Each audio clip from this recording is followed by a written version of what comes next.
επανέλθουμε στο θέμα στην συνέχεια του δελτίου μας. Εάν χρειαστεί, ελπίζουμε να μην χρειαστεί. Σε εορτασμό για ολίγους επιχείρησαν να μετατρέψουν την 30η επέτειο της εξέγερσης κάποιοι, αποκλείοντας και προπυλακίζοντας τους εκπροσώπους των δύο μεγάλων κομμάτων, δηλαδή του 80% και πλέον του ελληνικού λαού. Οι μικροσυμπλοκές και οι ύβρις δεν έλειψαν μεταξύ φοιτητών αντιπάλων παρατάξεων, σε αντίθεση με την πλειοψηφία των απλών πολιτών που τίμησαν την επέτειο με συγκίνηση.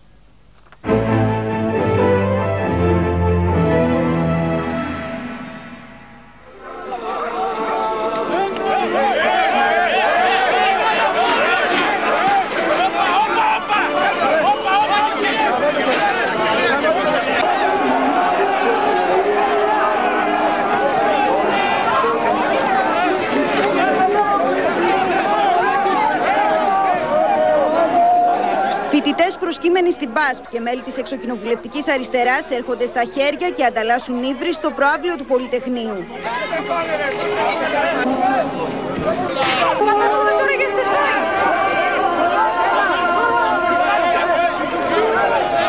Τα αίματα άναψαν όταν αριστεριστές προπυλάκησαν το γραμματέα του ΠΑΣΟΚ, Μιχάλη Χρυσοχοΐδη, που πήγε να καταθέσει στεφάνι για την 30η επέτειο του Πολυτεχνείου.